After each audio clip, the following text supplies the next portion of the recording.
ఓ ఓం సమర్థ సద్గురు శ్రీ భరద్వాజాయ నమః. భగవాన్ శ్రీ భరద్వాజ 2వ అధ్యాయం ఆదిదేవుని ఆవిర్భావం. ఆంధ్రదేశంలో గుంటూరు జిల్లాలోని బాపట్ల పట్టణం 1938వ సంవత్సరం అక్టోబర్ 30వ తేదీ కార్తీక శుద్ధ సప్తమి ఉదయం 5:15 భగవంతుడు శ్రీ దత్తాత్రేయుడు తన అవతార ఘట్టానికి వలసిన రంగాన్ని సృష్టించుకొని భూమిపై అడుగుమోపే శుభగడియలు ఆసన్నమైనాయి. శ్రీ అనంతాచార్యుల వారి కుటుంబమే ఒక స్వర్ణవేదికగా శ్రీ దత్తాత్రేయ స్వామి తపస్విని యోగమాత అయిన శ్రీమతి బుచ్చి వెంకటలక్ష్మి గారి పవిత్ర గర్భాన ఆవిర్భవించి భూలోకాన్ని ఆనందమయమొనరించాడు. సాక్షాత్తు పరమాత్ముడు చిన్నారి శిశువుగా పొడిమిపై సాక్షాత్కరించగా ప్రకృతిమాత పులకరించింది. జగమంతటా పండుగ వాతావరణం నెలకొన్నది. అంధకారం అంతరించి అంతటా వెలుగుల నిండే ఆ ఉషోదయంలో అజ్ఞానపు చీకట్లను పారద్రోలే జ్ఞానభాస్కరుడు దత్తస్వామి అవతరించాడన్న ఆనందంలో వారింటి పరిసరాలలోని విరబూసిన పుష్పలతలపై ఫలవృక్షాలపై నిలిచిన చిలుకలు కోయిలలు ఆలపిస్తున్న సుస్వర గీతాలు వీణుల విందు చేస్తుండగా అవనిపై అవతరించిన పరమాత్మను తిలకించేందుకు పరుగు పరుగున తూర్పు కొండను చేరిన దినకరుడు తన అనంతకోటి బంగారు కిరణాలతో మంగళహారతులిచ్చి భక్తితో ఆ చిన్నారి దేవుడికి ప్రణమిల్లాడు. పరమాత్ముడు మానవుడిగా ఉదయించాడు. పుణ్యప్రదమై వర్ధిల్లింది బాపట్ల పట్టణం. ధన్యత నొందింది అనంతాచార్యుల వారి నివాస గృహం. చరితార్థమై నిలిచింది అనంతాచార్యుని వంశం. సార్థకమై వెలుగొందింది అనంతాచార్య దంపతుల జీవనం. బంగారు రంగు మేనిఛాయతో సర్వాంగ సుందరంగా ముగ్ధ మనోహరంగా ఉన్న ఆ శిశువును చూసిన వారంతా ఎంతో ముచ్చటపడ్డారు. ఇక ఆ కన్నతల్లి ఆనందానికి మేరలేదు. శ్రీ అనంతాచార్యుల వారు బంధుమిత్రాదులను ఆహ్వానించి నామకరణ మహోత్సవం చేయ సంకల్పించారు. ఆ రోజుల్లో ఆయుర్వేద దర్శిని అన్న గ్రంథం రచిస్తుండగా ఈ శిశువు జన్మించడం వలన ఆయుర్వేదానికి మూలపురుషులైన శ్రీ భరద్వాజ మహర్షి పేరు పెట్ట సంకల్పించి ఆ పిల్లవానికి భరద్వాజ అని నామకరణం చేశారు శ్రీ అనంతాచార్య. పుష్టిగా బొద్దుగా స్ఫురద్రూపంతో ముచ్చట గొలుపుతూ తన ఆటపాటలతో మురిపిస్తూ ముద్దు మాటలతో మైమరిపిస్తూ చూపరులను ఎంతో ఆకర్షించే ఆ వరపుత్రుడు తల్లిదండ్రులకు ఇరుగు పొరుగు వారికి కనుల విందొనరించసాగాడు. పరమేశ్వరుడు పసిబాలుడై ఇంట్లో సంచరిస్తుంటే ఇల్లంతా ఆనందమయమే. ఇంట బయట అందరూ ఆ మురిపాల ముద్దుబాలుడి ముచ్చట్లతో పొద్దుపుచ్చుతున్నారు. ఆ ఆనందంలో రోజులు నెలలు సంవత్సరాలు నిమిషాల వలె గడిచిపోయాయి. భరద్వాజ 4 ఏండ్ల ప్రాయపు వాడైనాడు. విధిలీలలు విచిత్రమైనవి. కాలమెంతో కఠినమైనదన్న విషయం లోకవిదితమే. మనుష్యుల బ్రతుకులపై కష్టసుఖాలను నిర్దయతో శాసించే కాలానికేం తెలుసు మానవ హృదయాలలోని మమతానురాగాలు.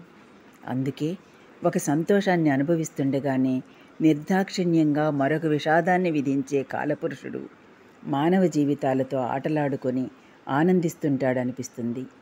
దైవలీలలు ఎవరికెరుక? శ్రీ అనంతాచార్యుల వారి సతీమణి శ్రీమతి బుచ్చి వెంకటలక్ష్మి గారు దివంగతులైనారు. ఎంతటి వారికైనా బాధలు తప్పవు కాబోలు. పరమాత్మునికి జన్మనిచ్చిన ఆ తండ్రికి భార్యావియోగం, ముక్కుపచ్చలారని పసిపిల్లలకు మాతృవియోగం.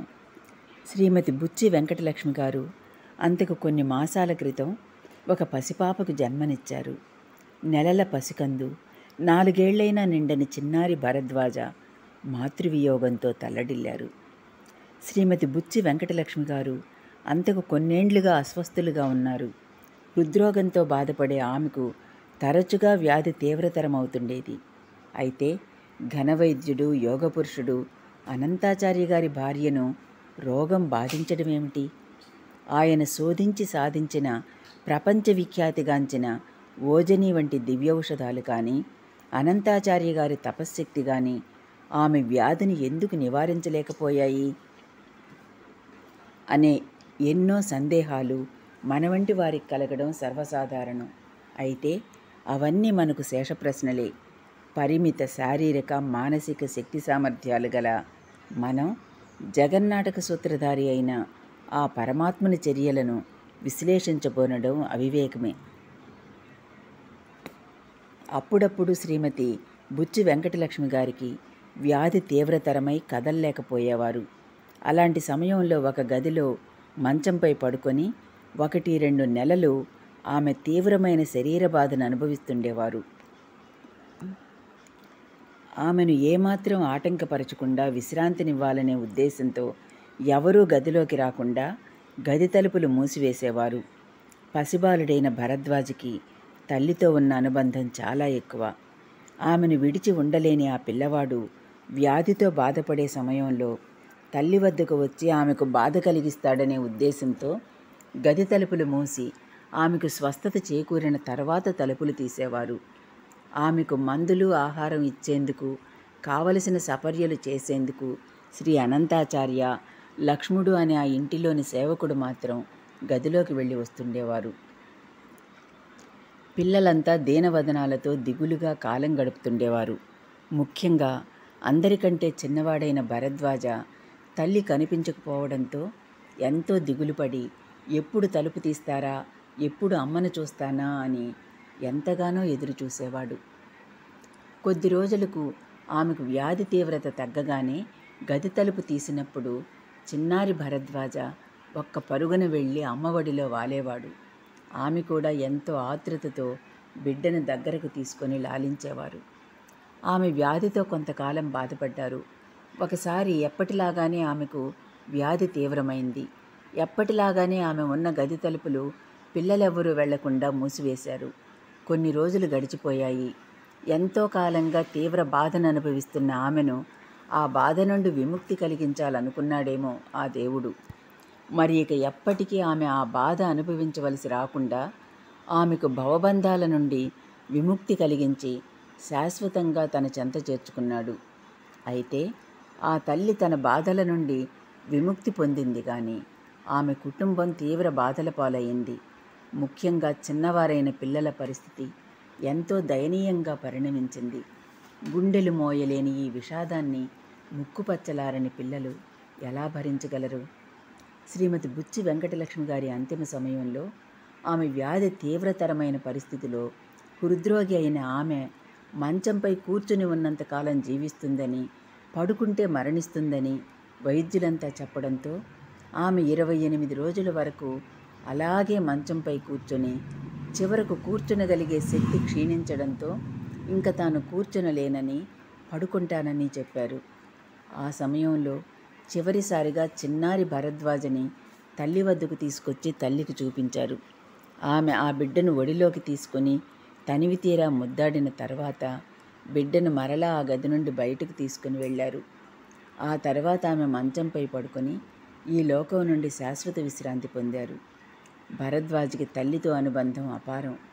అందువల్ల ఆమె మృతదేహం చూస్తే ఆ పసివాడు ఏ విధంగా మనోవ్యతకు గురి అవుతాడోననే భయంతో ఆమె మరణించిన తర్వాత భరద్వాజ్కి ఆమె దేహాన్ని చూపించకుండానే తదుపరి కార్యక్రమాలన్నీ జరిగిపోయాయి. ఆ తర్వాత మూసి ఉన్న ఆ గది తలుపులు ఒకనాడు హఠాత్తుగా తెరుచుకున్నాయి.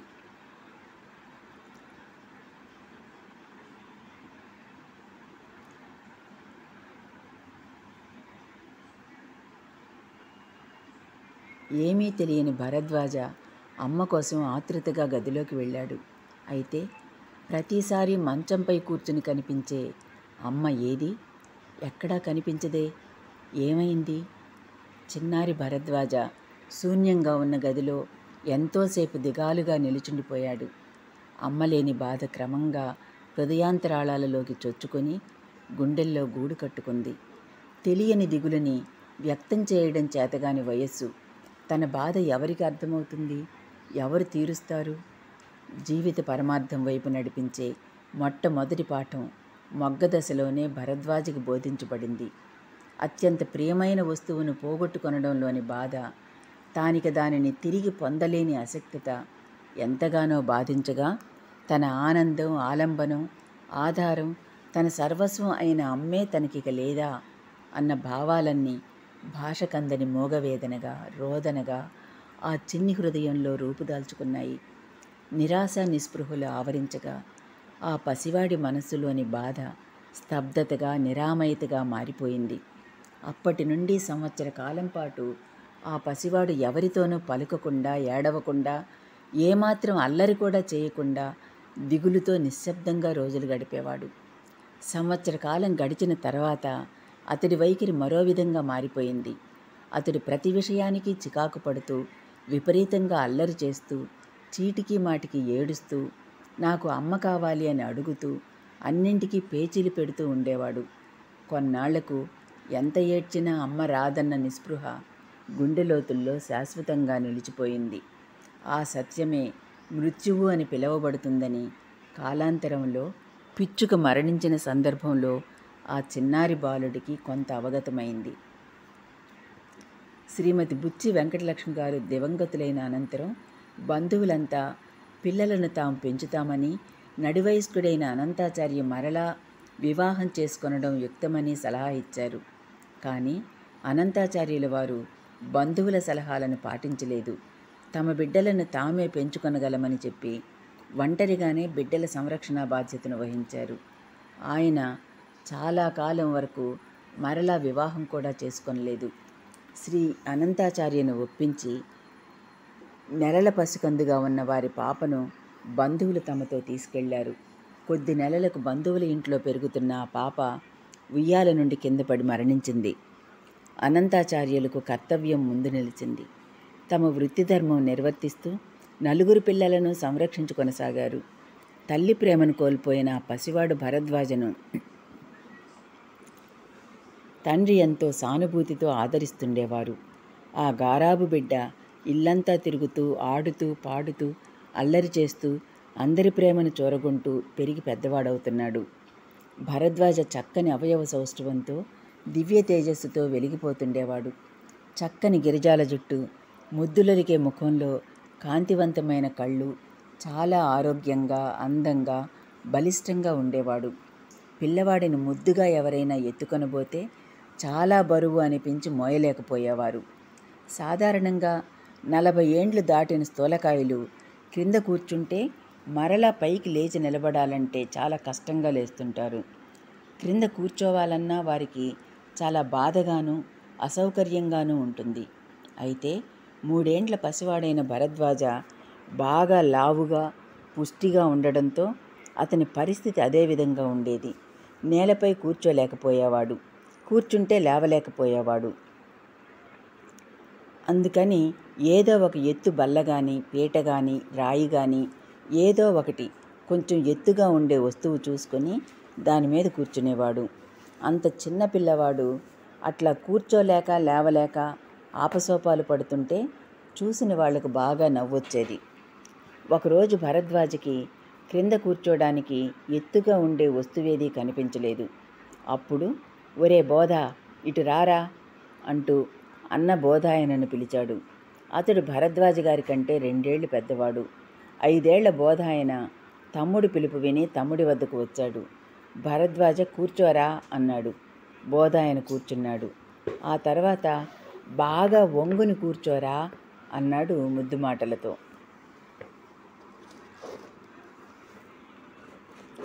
బోధాయన ముందుకు వంగి కూర్చోగానే కొంచెం ఎత్తుగా ఉన్న అతడి వీపు మీద హాయిగా నిశ్చింతగా కూర్చున్నాడు చిన్నారి భరద్వాజ. ఆ దృశ్యం చూసి అందరూ పొట్ట చెక్కలయ్యేలా నవ్వారు. ఆ రోజు నుంచి తనకు కూర్చోడానికి ఎత్తైన వస్తువు దొరకనప్పుడల్లా బోధాయననే తనకు ఎత్తుపీటగా ఉపయోగించుకునేవాడు భరద్వాజ. అందుకు 5 ఏండ్ల వయసున్న బోధాయన కూడా తమ్ముడిపై ప్రేమతో కాబోలు ఏమాత్రం అభ్యంతరం చెప్పకుండా అతడు ఎంతసేపు తన వీపు మీద కూర్చుంటే అంతసేపు అట్లాగే వంగి కూర్చుని తమ్ముడు సౌలభ్యంగా కూర్చునేందుకు సహకరించేవాడు. ఈ దృశ్యం చూపరులను ఆకర్షిస్తూ ఎంతో నవ్వు తెప్పిస్తుండేది. చిన్న పిల్లవాడైనా కూడా భరద్వాజ ఎంత బలంగా ఉండేవారో తెలియజేసే మరొక ఉదాహరణ కూడా నవ్వు తెప్పిస్తుంది. ఢీ ఢీ అని ఒక ఆటను ఆ రోజుల్లో పిల్లలు ఎక్కువగా ఆడుతుండేవారు. ఆ ఆటలో ఇద్దరు పిల్లలు ఒకరికొకరు ఎదురెదురుగా కొంచెం దూరంలో నిలబడి ఢీ ఢీ ఢీ అంటూ దగ్గరగా వచ్చి పొట్టేళ్లలాగా ఒకరి తలతో ఒకరు నుదుటి భాగం మీద ఢీకొంటారు. వాళ్లకు నొప్పి పుట్టేదాకా అలా ఢీకొంటూనే ఉంటారు. ఎవరికి నొప్పి పుట్టి ఇంక వద్దు అంటే వాళ్ళు ఓడిపోయినట్లుగా లెక్క. వేదవ్యాస వయస్సులో భరద్వాజ గారి కంటే 10 సంవత్సరాలు పెద్దవాడు. ఒకరోజు 13 ఏండ్ల వేదవ్యాస 3 ఏండ్ల భరద్వాజతో తమ్ముణ్ణి ఆడిద్దామనే ఉద్దేశంతో, భరద్వాజ ఢీ ఢీ ఆట ఆడదామా అని అడిగాడు. ఎంతో ముద్దుగా భరద్వాజ అలాగే అని తల ఊపాడు. ఇద్దరూ ఎదురెదురుగా నిలబడి ఢీ ఢీ అంటూ ఒకరికొకరు ఢీకొన్నారు. అంతే, వేదవ్యాస్ కళ్ళు తిరిగి కింద పడిపోయాడు. భరద్వాజలో దెబ్బ తగిలినట్లు కానీ నొప్పి పుట్టినట్లు కానీ ఏమాత్రం బాధ వ్యక్తం కాలేదు. ఇంట్లో వాళ్ళు నొప్పితో క్రింద పడ్డ వేదవ్యాసను చూసి కంగారు పడ్డారు. 3 ఏండ్ల పసివాడి దెబ్బకు 13 ఏండ్ల పిల్లవాడు అలా సొమ్మసిల్లిపోవడం చూసి అందరూ నవ్వసాగారు. అన్నయ్య ఎందుకలా పడిపోయాడో, అందరూ అతనిని చూసి ఎందుకు బాధపడుతున్నారో కూడా తెలియక అమాయకంగా అన్నయ్యను చూస్తూ నిలబడ్డ భరద్వాజను చూసి అందరూ వీడు పిల్లవాడు కాదురా బాబు, పిడుగు అనుకున్నారు. అరుదుగా ఎప్పుడైనా బయట పిల్లలతో దెబ్బలాట వస్తే ఆ పిల్లలు భరద్వాజతో పోటీ పడలేక మళ్ళీ మరొకసారి ఇతని జోలికి వచ్చేవాళ్ళు కాదు. బాబోయ్, ఆ భీముడితో పెట్టుకోకూడదు అంటూ దూరంగా పారిపోయేవాళ్ళు. చిన్న వయసు నుండి భరద్వాజకి నిద్ర అంటే ఎంతో ఇష్టం. అతనికి ఎంతో గాఢ నిద్ర పట్టేది. ఆ నిద్రకు భంగం వాటిల్లడం ఆయనకు ఏమాత్రం ఇష్టం ఉండేది కాదు. అందువల్ల ఎండాకాలంలోనైనా ఇంట్లోనే పడుకునేవాడు. వర్షం వస్తే నిద్రాభంగం అవుతుందని ఆరుబయట పడుకోవడానికి ఇష్టపడేవాడు కాదు. 12 సంవత్సరాల వయసులో మెట్రికులేషన్ పరీక్షలు వ్రాసేందుకు తల్లిదండ్రులతో వారణాసి వెళ్తున్నప్పుడు పై బెర్తులో నిద్రపోతున్న భరద్వాజ నిద్రలో దొర్లి క్రింద కూర్చొని పేకాట ఆడుకుంటున్న మనుషుల మధ్య పడ్డాడు. అంత ఎత్తు నుంచి కింద పడినా ఏమాత్రం నిద్రాభంగం కలగలేదు. అతన్ని నిద్ర లేపాలని, బెర్త్పై పడుకోమని చెప్పాలని ఎందరు ప్రయత్నించినా వారి ప్రయత్నాలన్నీ విఫలమై భరద్వాజ గారిని వారు గాఢ నిద్ర నుండి మేలుకొలపలేకపోయారు. చివరకు ఆ పేకాట పెద్ద మనుషులు భరద్వాజను ఎత్తుకుని బెర్త్పై పడుకోబెట్టవలసి వచ్చింది. పెద్దన్న కృష్ణమాచార్య భరద్వాజ కంటే 12 సంవత్సరాలు పెద్దవాడు. అందరికంటే చిన్నవాడైన భరద్వాజని కృష్ణమాచార్య క్షణం కూడా విడవకుండా ఎత్తుకొని తిప్పుతూ ఆడిస్తూ ఉండేవాడు. అన్నయ్య దగ్గర భరద్వాజకి ఎంతో చనువు, స్వతంత్రం ఉండేవి. కృష్ణమాచార్య తమ్ముణ్ణి ఎత్తుకుని బజారుకు తీసుకెళ్ళి కావలసినవన్నీ కొనిపెట్టేవాడు. హోటల్కి తీసుకెళ్ళి కావలసిన పలహారాలు తినిపించేవాడు. ఇంట్లో కూడా ఎప్పుడూ తమ్ముణ్ణి ఆడిస్తూ, సముదాయిస్తూ, అవసరాలను గమనిస్తూ కనిపెట్టి ఉండేవాడు. తన ఆలనా పాలనా చూస్తూ, తననెంతో గారాబం చేస్తూ, కోరినవన్నీ ఇస్తూ ప్రేమించే అన్నయ్య కృష్ణమాచార్య అంటే భరద్వాజకి ఎంతో ఇష్టం. అందరికంటే చిన్నవాడవడం వల్ల ఇంట్లో మిగతా వారికంటే భరద్వాజ ఇష్టమే ఎక్కువగా చెల్లుబాటు అవుతుండేది. 5-6 ఏండ్ల వయసులో శ్రీ భరద్వాజ తన అవసరాలు, ఇష్టాలు నెరవేర్చుకునే పద్ధతి చిత్రంగా ఉండేది. తండ్రి దగ్గరకు, అన్నల దగ్గరకు కానీ వెళ్ళి నాకిప్పుడు ఏం కావాలి అని అడిగేవాడు. వాళ్ళు ఆ సమయాన్ని, సందర్భాన్ని బట్టి నీకు ఇప్పుడు పాలు కావాలి అనో, లేకపోతే స్నానం కావాలి అనో చెప్పి ఆ పని నెరవేర్చేవారు. టిఫిన్ టైంలోనూ, భోజనం టైంలోనూ కూడా అదే పద్ధతి. అదేం పద్ధతి? ఎవరికి కావలసిందేంటో వాళ్లే అడుగుతారు. తనకేం కావాలో ఇతరులకేం తెలుస్తుంది? కానీ మన కథానాయకుడి పద్ధతి అది కాదు. మరి ఇంట్లో అందరికీ మురిపాల గారాబు ముద్దుబిడ్డ కదా. ఆడిందే ఆట, పాడిందే పాట. తనకేం కావాలో ఇతరులే ఆలోచించి తనకివ్వాలి. తనకై తాను ఆలోచించడు, ఆజ్ఞాపిస్తాడు. అంతే, ఆ ఆజ్ఞకు తిరుగులేదు. ఈ ఆజ్ఞలు, ఈ చేష్టలు చూసి ఇంటా బయట అందరూ ముగ్ధులవుతుండేవాళ్ళు. చిన్నప్పటి నుండి కూడా భరద్వాజ కాఫీ అంటే చాలా ఇష్టపడేవాడు. భరద్వాజ తనకు కాఫీ తాగాలనిపిస్తే కాఫీ ఇవ్వమని అడిగే విధానం కూడా నవ్వొచ్చేలాగా ఉండేది. కాఫీ కావాలని నేరుగా అడిగేవాడు కాదు. కా అంటే కూ, కాఫీ అంటే కూఫీ అని రాగం తీస్తూ పాట పాడడం మొదలుపెట్టేవాడు. కాఫీ ఇచ్చేదాకా ఎంతసేపైనా పాడుతుండేవాడు. వీడికి కాఫీ కావాలి కాబోలు, పాట ప్రారంభించాడు అనుకుంటూ ఇంట్లో వాళ్ళు కాఫీ ఇచ్చేవారు. ఒకసారి శ్రీ అనంతాచార్యులు వారు నలుగురు పిల్లల్ని తీసుకొని ఏదో ఊరు బయలుదేరారు. రైల్వే స్టేషన్లో వీళ్ళు ఎక్కవలసిన రైలు బయలుదేరడానికి సిద్ధంగా ఉంది. శ్రీ అనంతాచార్య రైలు అందుకోవాలనే ఆతృతతో పిల్లలతో గబగబా ప్లాట్ఫామ్పై నడుస్తున్నారు. ఇంతలో చిన్నారి భరద్వాజ ఎంతో కంగారుగా నాన్నగారు నాన్నగారు అని పిలిచాడు. శ్రీ అనంతాచార్య పిల్లవాడిని చూసి ఆగి ఏమిటి ఏమైంది అన్నారు. భరద్వాజ చిన్నగా చూపుడు వేలితో ప్లాట్ఫామ్పై ఒక దిక్కు చూపించాడు. అక్కడ ప్లాట్ఫామ్ మీద ఒక వ్యక్తి కాఫీ టీ అమ్ముతూ కనిపించాడు. భరద్వాజ నాన్నగారు కా అంటే కూ, కాఫీ అంటే కూఫీ అని పాట పాడాడు. అంటే తనకు కాఫీ ఇప్పించమని ఆ పాటకు అర్థం. ఆ తొందర సమయంలో చిన్న తమ్ముడి పాట విని అన్నలంతా నవ్వారు. అనంతాచార్య గారికి మతిపోయినంత పనైంది. ఎదురుగా ట్రైన్ కొద్ది క్షణాల్లో కదలబోతుంది.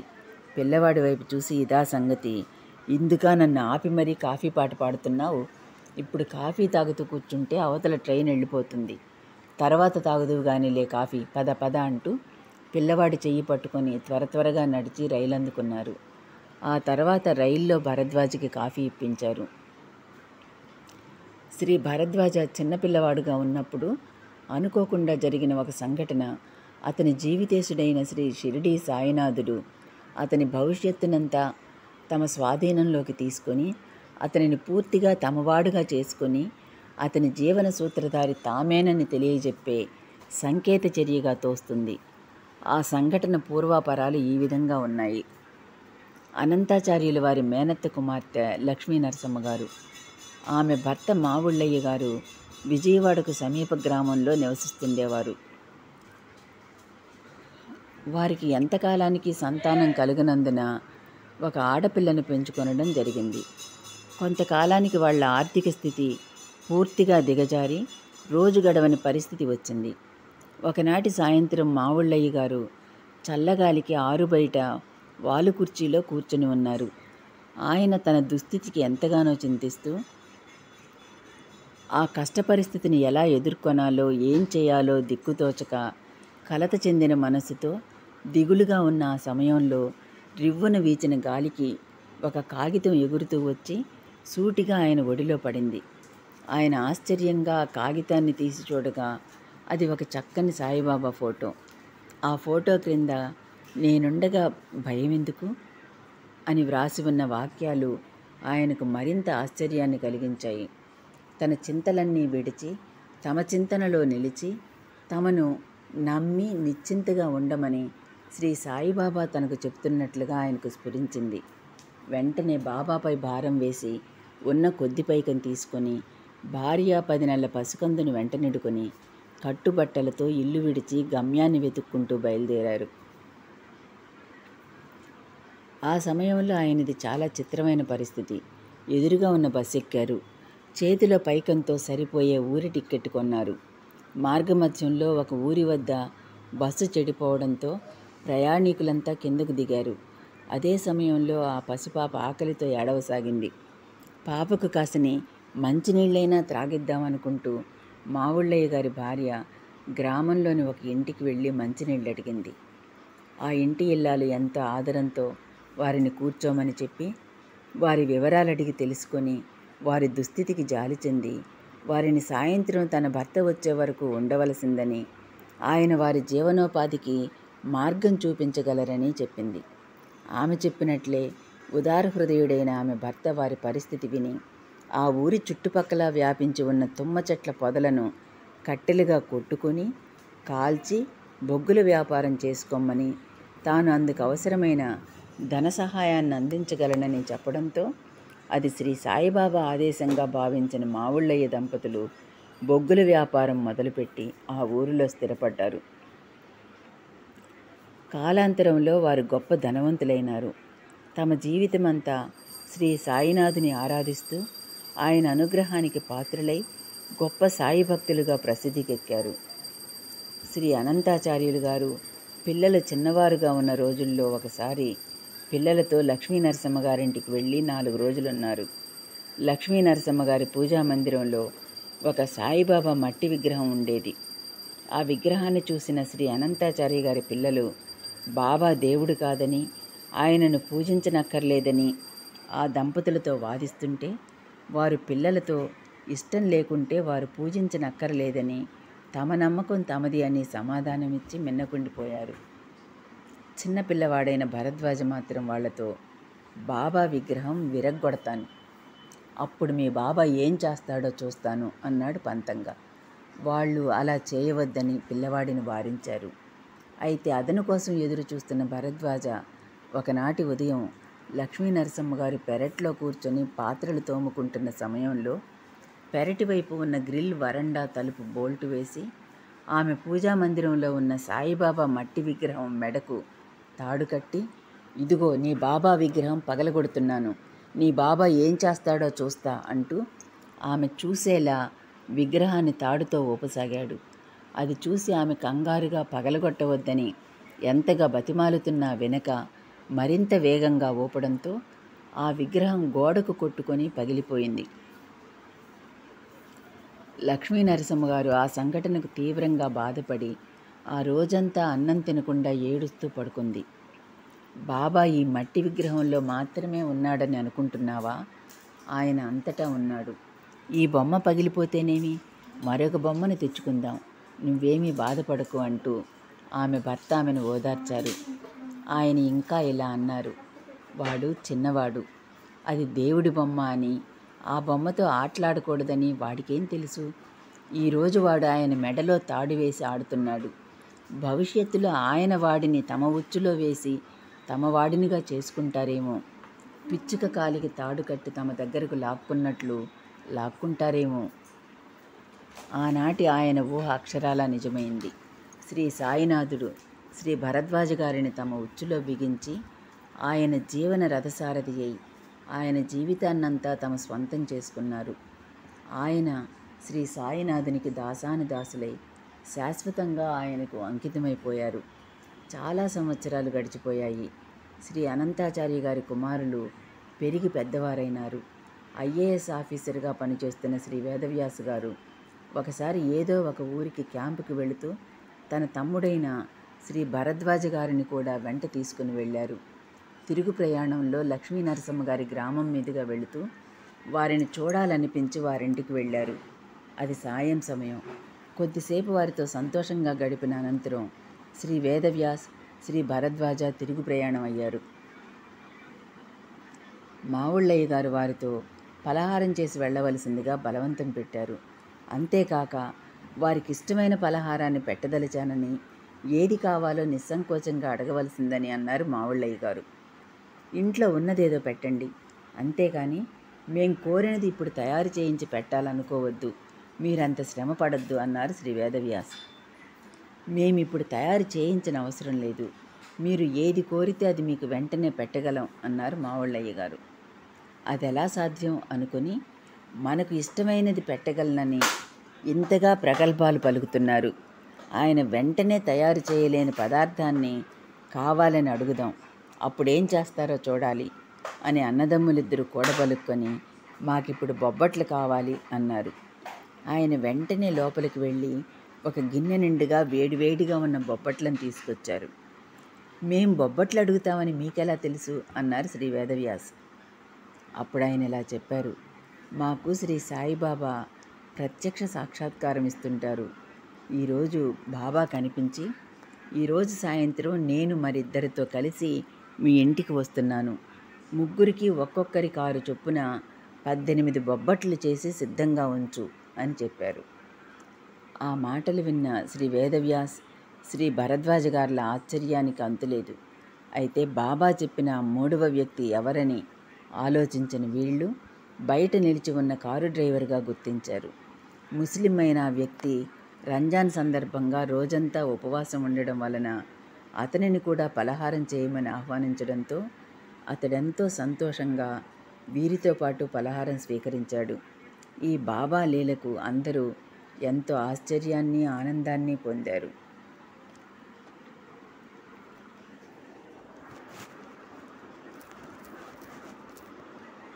భరద్వాజ 5-6 వాడుగా ఉన్నప్పుడు ఒకరోజు వాకిట్లో ఒక పిచ్చుక కింద పడి చచ్చిపోయింది. అది చూసి చాలా పిచ్చుకలు దాని చుట్టూ చేరి గోలగోలగా అరుస్తున్నాయి.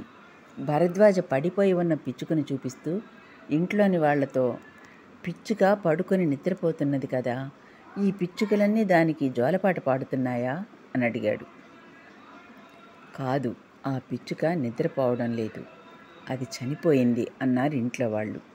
చనిపోయింది అంటే ఏంటి అన్నాడు భరద్వాజ అమాయకంగా. అందుకు సమాధానంగా ఇంట్లోని వారు చెప్పిన వివరణ భరద్వాజ చిన్న మనసు ఏం గ్రహించిందో తెలియదు, కానీ ఆ తర్వాత సరిగ్గా ఈ జీవన్మరణ సమస్యే అతని మనసుని వికలం చేసి అతని జీవితం గొప్ప మలుపు తిరగడానికి కారణభూతమైంది. శ్రీ అనంతాచార్య గారు ఒకసారి తీవ్ర అనారోగ్య పరిస్థితికి లోనయ్యారు. వారు వైద్యులు కనుక వారి శరీర పరిస్థితిని వారు ముందే గుర్తించారు. వారు కొన్ని గంటల్లో తమకు పక్షవాతం రాబోతున్న సంగతి గమనించారు. తల్లి లేని పిల్లలు తామే వారికి దిక్కై సంరక్షించుకుంటున్న సమయంలో తాము కూడా అనారోగ్యం పాలైతే ఆ పసివాళ్లకు దిక్కెవరు అనిపించింది.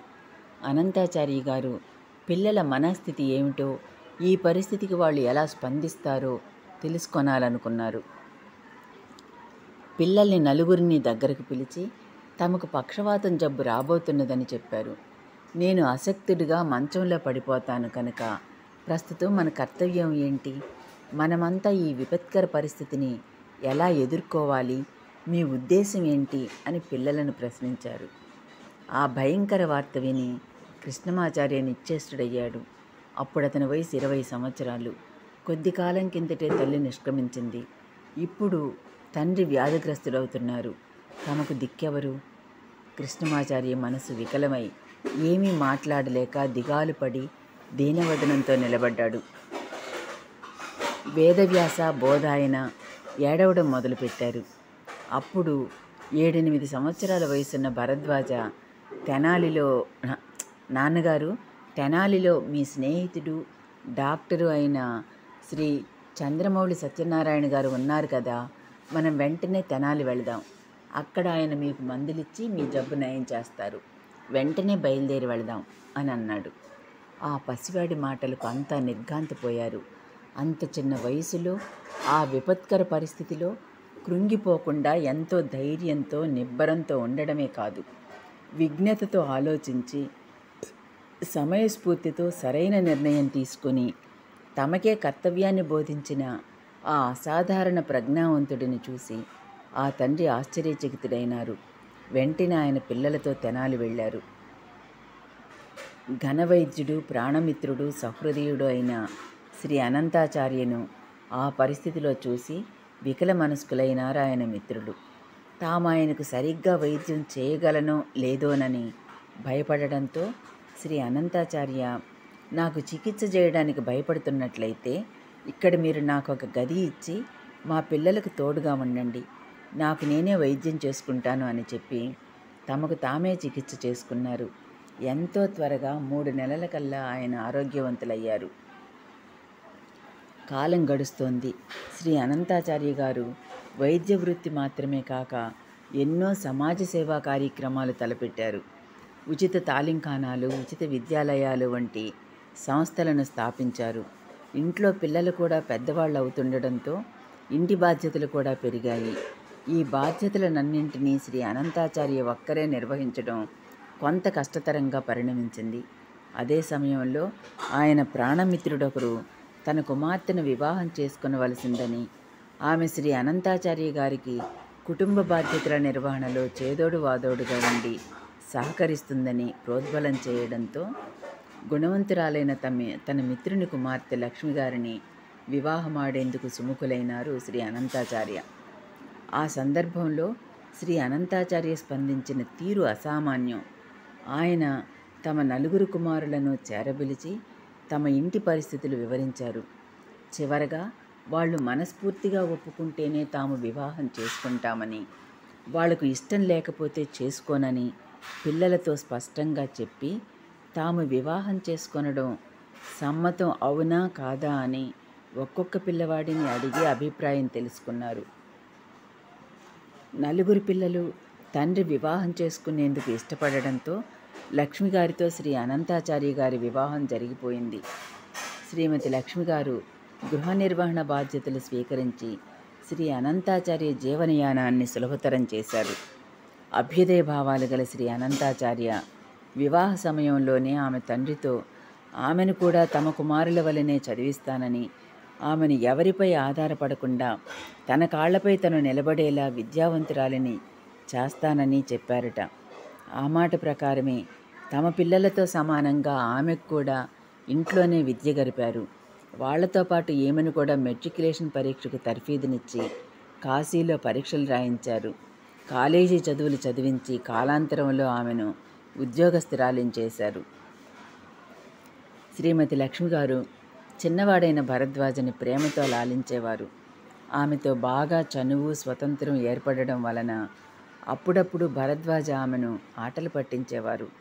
ఇల్లే విద్యాలయంగా శ్రీ అనంతాచార్య తమ భార్య లక్ష్మిగారిని పిల్లలను కూర్చోబెట్టి విద్య గరిపేవారు. ఆ సమయంలో భరద్వాజ లక్ష్మిగారిని ఆట పట్టించేందుకు ఆమెకు తలనొప్పి రావాలని ఆమెపై దృష్టి నిలిపి నవ్వుతూ చూసేవాడు. వెంటనే ఆమెకు తలనొప్పి బాగా వచ్చేది. ఆమె భరద్వాజ అల్లరి పని చూసి తనకు తలనొప్పి తెప్పించవద్దని బ్రతిమాలుతూ సంజ్ఞ చేసి చెప్పేది. క్లాస్ జరుగుతున్నప్పుడు ఎవ్వరూ మాట్లాడకూడదని తండ్రిగారు ఆదేశించడం వలన వాళ్ళు సైగలు మాత్రం చేసుకునేవాళ్ళు. కొంచెంసేపు ఆమెను అలా ఆట పట్టించి ఆమె చేత అలా బ్రతిమాలించుకుని వదిలేసేవాడు భరద్వాజ. ఆమె కూడా భరద్వాజ చిలిపి చేష్టలకు ఎంతో మురిపంగా నవ్వుకుంటూ ఆనందిస్తుండేది.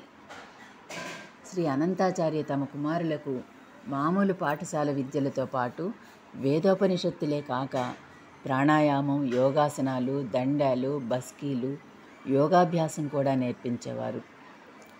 భరద్వాజ ఏకసంధాగ్రాహి, మహామేధావి అవడంతో విద్యలన్నీ త్వరితగతిన అవగాహన చేసుకునేవాడు.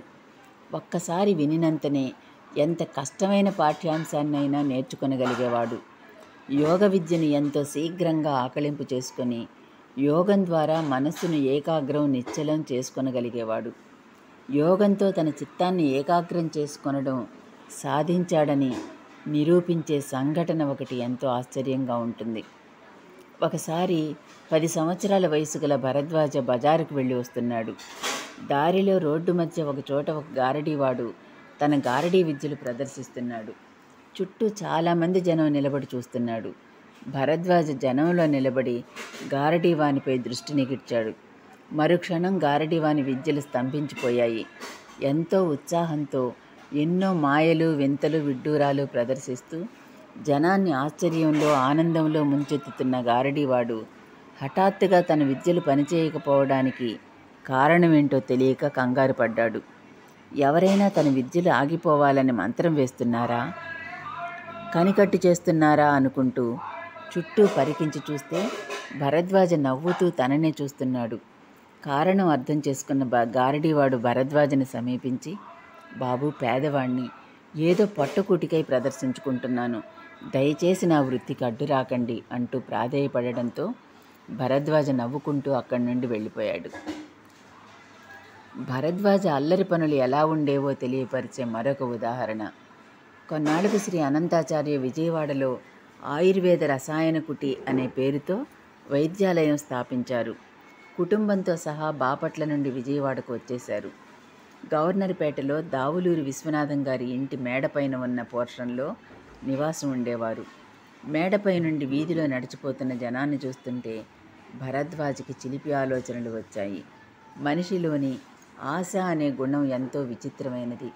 తనకున్న దానితో తృప్తిగా జీవించడం చేతకాని మనిషి ఎన్ని ఉన్నా ఇంకా దేనికోసమో తప్పిస్తూనే ఉంటాడు. సుఖాలకు దాసుడు కాకూడదని, కష్టించి జీవించడంలోనే ఆనందం ఉంటుందని తెలుసుకోలేని మనిషికి ఆయాచితంగా కష్టపడకుండా వచ్చే సొమ్ము ఎంతో సంతోషాన్నిస్తుంది.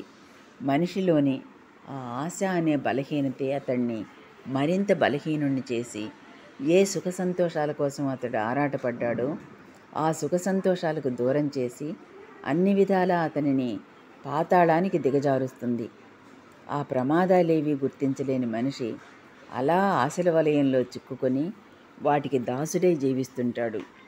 అతనిలోని ఆ బలహీనతపై ఆధారపడి లాటరీలు, పేకాటలు, జూదం, గుర్రపందాలు వంటి ఎన్నో వ్యసనాలను ప్రోత్సహించే ప్రబుద్ధులెందరో తయారై ఆ బలహీనతలను వ్యాపారంగా చేసి సొమ్ము చేసుకుంటుండడం మన చుట్టూరా ఉన్న సమాజంలో మనం కళ్ళారా చూస్తూనే ఉన్నాం. చిన్నపిల్లవాడైన భరద్వాజ మనిషిలోని ఆశ అనే గుణాన్ని చూసి చిన్నతనపు చిలిపితనంతో వారిలోని ఆ గుణంతోనే వారిని ఆట పట్టించాలనుకున్నాడు. చిన్న చిన్న కాగితాలలో చిన్న చిన్న రాళ్ళు, చిల్లపెంకులు వేసి పొట్లాలు కట్టి వాటిపై తులం వెండి, 2 తులాల బంగారం అని వ్రాసి అన్నయ్యలు తాను రోడ్డుపైకి విసిరి పిట్టగోడపై నుండి ఏం జరుగుతుందా అని తొంగి చూస్తుండేవాళ్ళు. ఏం జరుగుతుంది? రోడ్డుపైన బంగారం, వెండి అని రాసి ఉన్న పొట్లాలు మనిషి కంటపడితే ఇంకేమైనా ఉందా? పండగే పండగ. తేరగా వెండి బంగారాలు దొరికాయి అనుకుంటూ గబగబా ఆ పొట్లాలు తీసుకొని విప్పి చూస్తే ఏముంది? రాళ్ళు, రప్పలు. అప్పుడు చూడాలి వాళ్ళ ముఖాలు. తమను ఆశ పెట్టి నిరాశలో ముంచేసిన ఆ పొట్లాలను విసిరికొట్టి వెళ్ళిపోతారు. ఇదంతా మేడపై నుండి చూస్తున్న అల్లరి పిల్లలు సంతోషంతో భలే భలే బుట్టలో వేసేశాం అంటూ చప్పట్లు కొడుతూ ఇల్లంతా గంతులేస్తూ విపరీతంగా నవ్వుకునేవాళ్ళు. శ్రీ అనంతాచార్యుల వారి గృహంలో లక్ష్ముడు అని ఒక సేవకుడు ఉండేవాడు. అతడు అతి చిన్న వయసులోనే శ్రీ అనంతాచార్యులు గారి వద్దకు వచ్చి ఎన్నో సంవత్సరాలున్నాడు. అప్పటికి శ్రీ అనంతాచార్యుల వారి సతీమణి జీవించి ఉన్నారు. లక్ష్ముడు ఇంటా బయట ఆ కుటుంబానికి ఎంతో చేదోడు వాదోడుగా ఉంటూ కుటుంబంలో ఒక వ్యక్తిగా కలిసిపోయాడు. ఆయుర్వేద వైద్య వృత్తిలో ఉన్న శ్రీ అనంతాచార్య వద్ద ఉండడం వల్ల లక్ష్ముడికి వైద్య విద్యా పరిజ్ఞానం కూడా లభించింది. శ్రీ అనంతాచార్య లక్ష్ముడికి మందులు తయారు చేసే విధానాలను కూడా నేర్పించడంతో అతడు ఆయనకు కుడిభుజంగా వెన్నంటి ఉంటూ ఎంతో సహాయ సహకారాలు అందిస్తుండేవాడు. తన స్వగ్రామం వెళ్ళిన తరువాత ఆ పరిసర గ్రామాల ప్రజలందరికీ తన వైద్య సేవలు అందించి మంచి వైద్యుడిగా పేరు పొందాడు. అతడు శ్రీమతి బుచ్చి వెంకటలక్ష్మి గారి దివంగతులైన తర్వాత తల్లి లేని పిల్లలను ఎంతో ఆదరిస్తూ వారి ఆలనా పాలనలో అనంతాచార్య గారికి సహకరిస్తూ ఉండేవాడు. ఋషివర్యులైన శ్రీ అనంతాచార్య పవిత్ర సన్నిధిలో లక్ష్ముడు కూడా ఎంతో సద్గుణ సంపన్నుడిగా మారిపోయాడు. అతనికి వారి కుటుంబంతో మమతానుబంధాలు గాఢంగా పెనవేసుకుపోయాయి. అందువలన కాలాంతరంలో అతడు తన స్వగ్రామం వెళ్ళిన తర్వాత కూడా శ్రీ అనంతాచార్య గారింటికి తరచూ వస్తూ పోతూ ఉండేవాడు. ఒక చిత్రమైన విషయం ఏంటంటే శ్రీ అనంతాచార్య గారు కానీ వారి కుమారులు కానీ అస్వస్థులుగా ఉన్న సమయంలో తన స్వగ్రామంలో ఉన్న లక్ష్ముడికి శ్రీమతి బుచ్చి వెంకటలక్ష్మి గారు స్వప్న దర్శనమిచ్చి లక్ష్ముడితో తమ ఇంట్లో ఫలాని వారు అస్వస్థులుగా ఉన్నారని వెంటనే విజయవాడ వెళ్ళి వాళ్లకు సహాయపడవలసిందని చెప్పడంతో మర్నాటి ఉదయమే లక్ష్ముడు వీరింటికి వచ్చేసేవాడు. తమ అనారోగ్యం గురించి ఉత్తరం కానీ కబురు చేయడం కానీ ఏమీ లేకుండానే వెంటనే వచ్చిన లక్ష్ముడిని చూసి ఆశ్చర్యపోయే వారి కుటుంబ సభ్యులతో అమ్మగారు కలలో కనిపించి మీరు అనారోగ్యంగా ఉన్నారని చెప్పారు, అందుకే వచ్చాను అనేవాడు. ఈ విధంగా లక్ష్ముడు మహిమాన్వితమైన శ్రీ అనంతాచార్య గారి కుటుంబంతో మమేకమై వారి కుటుంబ సభ్యుల్లో ఒకడుగా వారితో కలిసిపోయాడు. లక్ష్ముడు పిల్లలతో చాలా రకాల ఆటలు ఆడేవాడు. వాటిలో రామలక్ష్మణులు ఆంజనేయ స్వామి ఆట ఒకటి. లక్ష్ముడు ఎంతో బలిష్టంగా ఉండేవాడు. భరద్వాజ, బోధాయన రామలక్ష్మణులు, లక్ష్ముడు ఆంజనేయుడు. వీళ్ళిద్దరూ లక్ష్ముడి భుజాలపై కూర్చుంటే ఆంజనేయ స్వామి పాత్రధారి లక్ష్ముడు వాళ్ళని భుజాలపై మోస్తూ సుగ్రీవుని కొండపైకి అంటే మేడపైకి తీసుకెళ్ళాలి, తిప్పాలి. అదే ఆట. లక్ష్ముడు పిల్లలు ఏది చెప్పినా చేసేవాడు. వాళ్ళు ఆడమన్న ఆటలన్నీ ఆడేవాడు. భరద్వాజకి క్రికెట్, చెస్ ఆటలంటే చాలా ఇష్టం. ఆ ఆటలు చాలా బాగా ఆడేవారు. మరొక విశేషం ఏమంటే భరద్వాజ పాటలు చాలా బాగా పాడేవాడు. కంఠస్వరం ఎంతో మధురంగా ఉండేది. కానీ కాలాంతరంలో ఆయన లోకోద్ధరణ అనే లక్ష్యంతో జీవితమంతా ప్రజల ఆత్మోన్నతికై శ్రమిస్తూ గడిపారు. అందువల్ల సాయినాథుని భక్తిపూరిత భజనలు తప్ప ఇతర గీతాలేవి ఆయన ఆలపించడం ఎప్పుడూ ఎవరూ విని ఉండలేదు. భరద్వాజకి చిన్నప్పటి నుండి కూడా ధైర్యం, మనోనిబ్బరం ఎక్కువ. ఒకసారి అతడికి కుడి చెవి పోటు వస్తుండడంతో వాళ్ళ నాన్నగారు డాక్టర్కి చూపించుకొని రమ్మని భరద్వాజను పంపారు. అప్పుడు భరద్వాజ వయసు 10 సంవత్సరాలు. శ్రీ అనంతాచార్య తాము తమ పిల్లల వెంట వాళ్ళకి తోడుగా ఎక్కడికి వెళ్ళేవారు కాదు. వాళ్ళు ఇతరులపై ఆధారపడకుండా వాళ్ళ పని వాళ్లే చేసుకొనాలనే ఉద్దేశంతో పిల్లలను ఒంటరిగానే పంపేవారు. డాక్టర్ అతని చెవిని పరీక్షించి చెవిలో దుర్మాంసం పెరిగిందని, వెంటనే ఆపరేషన్ చేయాలని పెద్దవాళ్ళని పిలుచుకురమ్మని చెప్పారు. అయితే భరద్వాజ, ఎవ్వరినీ పిలుచుకొని రానక్కర్లేదండి, నాకేమీ భయం లేదు, మీరు ఆపరేషన్ చేసేయండి అన్నాడు. డాక్టర్ మొదట ఆశ్చర్యపోయి తర్వాత ఆ పిల్లవాని ధైర్యానికి మెచ్చి ఆపరేషన్ చేయ నిశ్చయించి నొప్పి తెలియకుండా ఉండేందుకు మత్తు ఇంజెక్షన్ ఇచ్చారు. కానీ ఎంత మత్తు ఇచ్చినా ఏమాత్రం మత్తు ఎక్కకపోవడంతో డాక్టర్ ఆపరేషన్ చేసేందుకు సంశయిస్తుంటే భరద్వాజ, మత్తు లేకపోయినా పర్వాలేదు డాక్టర్ గారు, ఎంత నొప్పి పుట్టినా నేనేమి ఏడవను, నేను నొప్పి వల్ల కదులుతానేమోనని ఎవ్వరూ నా కాళ్ళు చేతులు కూడా పట్టుకొని అవసరం లేదు, నేను అస్సలు కదలను, ఆపరేషన్ చేసేయండి అంటుంటే డాక్టర్ నవ్వుతూ, అలాగే బాబు, నువ్వు చిన్నపిల్లవాడివైనా భయపడకుండా ధైర్యంగా ఉన్నావు, నేను కూడా నీకు ధైర్యంగా ఆపరేషన్ చేస్తాను అంటూ ఆపరేషన్ చేసి కట్టుకట్టి ఇంటికి పంపారు. ఉదయం హాస్పిటల్కి వెళ్ళి ఎంతకీ ఇంటికి రాకపోవడంతో కంగారు పడుతున్న ఇంట్లోని వాళ్ళకి అంత చిన్న పిల్లవాడు ఒక్కడే వెళ్ళి చెవికి ఆపరేషన్ కూడా చేయించుకుని వచ్చేసరికి ఆశ్చర్యంతో నోట మాట రాలేదు. పక్కన ఎవరూ తోడు లేకుండా ఒక్కడివే ఎలా ఆపరేషన్ చేయించుకున్నావు, నీకు భయం వేయలేదా అని అడిగితే, భయం ఎందుకు, పెద్దవాళ్ళని పిలుచుకురమ్మని డాక్టర్ గారు చెప్పారు, ఏమీ అక్కర్లేదు, నాకేం భయం లేదు, ఆపరేషన్ చెయ్యండి అని డాక్టర్ గారితో చెప్పాను, ఆయన ఆపరేషన్ చేసేశారు అన్నాడు భరద్వాజ. ఆ ధైర్యానికి తండ్రి చాలా సంతోషించారు. భేష్, అలా ఉండాలి, బాగా చేశావు అంటూ తనయుణ్ణి మెచ్చుకున్నారు ఆయన. 2వ అధ్యాయం సమాప్తం. ఓం